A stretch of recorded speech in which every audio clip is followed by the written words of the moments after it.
Let's do Richard Tice, actually, who was over in the Middle East at the weekend, and he did an interview with Al Arabiya, probably the first time ever. Have a look. Donald Trump to discuss that exact issue. But if the Reform Party was in power today, you just told me you would have a very different stance on this. And Nigel Farage was the leader, and you were calling the shots, to say it, Richard. Would you be seeing the RAF bomb Iran? We would be helping the Americans and the Israelis in any way they saw appropriate, because this is a strategic, permanent threat to all of our safety and interests. And look, obviously, the Americans have the greatest military resources. We all know that. But if requests were made, we would have been saying, yes, we're pleased to help. And we would also make sure that we have the equipment that is ready to go. Richard Tice there talking on Al Arabiya. Nigel Farage, of course, was out of Mar-a-Lago at the weekend. I don't know whether he was actually in situ when Starmer made the call. That would have been quite amusing, I dare say. Yes, that would have been great if Donald Trump had said, hello, Prime Minister, can I put you on speakerphone? I've got Nigel Farage with me. That would have been the best way to have taken the call, wouldn't it? I mean, the other bit, which, I have to say, Richard Tice, but in particular Nigel Farage, have been pretty strong on in terms of yet another error in British foreign policy, is, if there's one tiny, tiny piece of comfort I can take of all this, it might mean that the Chagos deal is dead. Yes. That this ludicrous idea that we were going to pay to give away an important strategic base, which we now know, the Americans wanted to access in the course of this, to Mauritius, who are closely aligned with the Chinese Communist Party. I mean, the sheer folly, let alone the financial insanity of that decision, has been brought into stark contrast by what's happened on recent days. So one, small crumb of comfort, Mike, of all of this and the complete mess that the British government has got itself into, is that the Chagos deal may finally bite the dust. Yeah. So we may not actually lose sovereign territory. But I think listening to Richard Tice there, speculating about what reform might do if they were forming the British government, what we've, I think, got to get used to is that we have essentially taken ourselves off the international stage as a meaningful player as far as these military matters are concerned. We, really what Europe thinks or what the UK thinks, it matters in the round, because political positioning matters. And the Americans are always keen to be, leading a coalition of the willing rather than having other democracies raising questions about their actions. But to all intents and purposes, it is just window dressing. And I think we now have something of a kind of new world order where there's colossal American power, both economically and military. You obviously got China. Russia is not much of an economic power, but is a military power. And in the sort of middle of all of that, you've got old Europe and the United Kingdom, who have spent decades not really caring too much in evidence of defence spending about their position and influence on the international stage, now all desperately trying to get sort of coverage and issuing statements about what they think about what's unfolding. Well, yeah, it matters a bit what the statement is of the EU and the UK, but only a very, very small bit.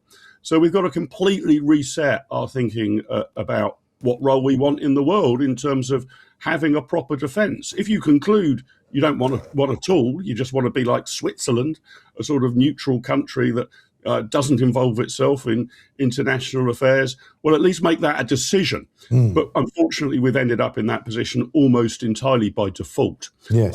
By just slipping into it rather than deciding that's what we want. And yes. If we do want to be a big player on the international stage in terms of foreign affairs and potential military action, well, my God, we're going to have to find lots of areas of government spending to cut so we can reinvest in our defence forces pretty damn quick. And there were plenty of suggestions at the weekend of cutting back on welfare in order to provide more money for ships to be built. And, but again, you're talking decades down the road. It's all been allowed to run down. And I accept that the Tories have been quite to blame for that as well.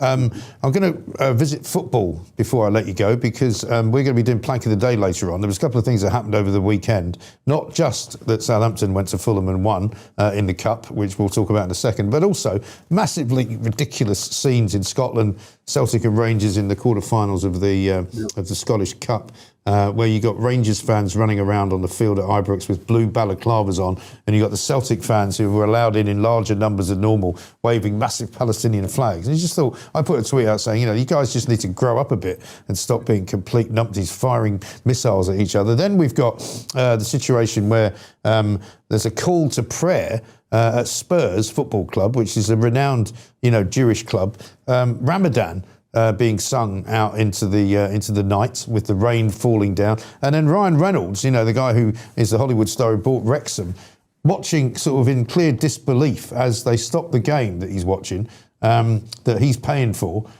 so that a Muslim player can have a drink because he's fasting. Yeah.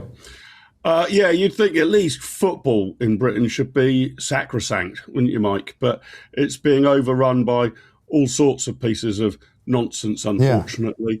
The whole Ramadan and fasting thing, I just don't think that the laws of the game should be changed to accommodate that. No. I was looking back through the record. We've occasionally have had footballers of such devout religious beliefs. I think might have been a Seventh-day Adventist who was a very good footballer, but refused to play on Sundays. Right. And that meant that he had to drop down various leagues in order to, although he was quite skilled, he was playing many, many tiers below because they would often have matches to play on a Sunday. Well, I don't think, any indulgence should be given for that. I don't think you should change the fixtures around that. And the same goes for Ramadan. If you have a religious observance that might put you at a disadvantage on the football pitch, fine, so be it.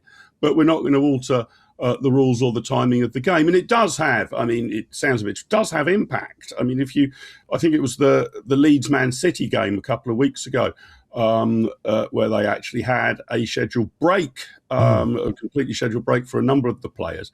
Well, it changes the tempo of the game, and that allows the manager to instruct, to give new instructions to their players. Right. Oftentimes, teams are booed if a player fakes an injury in order to allow the players to go over and speak to the coach. So I just don't. I'm not taking a kind of anti-Islam position here. I'd be anti us indulging any religion. Yeah, right.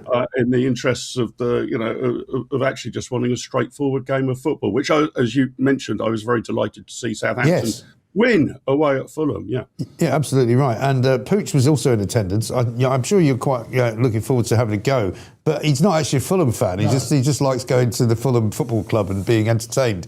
Okay. So he's actually a Man United fan, which under normal circumstances would be ridicule reason enough. However, they're doing all right now, so you've got nowhere to go. Yeah, well, if he likes going on to Craven Cottage to be entertained, I'm very glad that Southampton provided the entertainment for him at the Cup yesterday. And we're the only team. There's only Southampton and Port Vale from outside the Premier League who are still in the FA Cup. So I'm hoping most neutrals will be leaning into supporting the Saints and Port Vale in the latter rounds. Yes, as they call it, the magic of the FA Cup.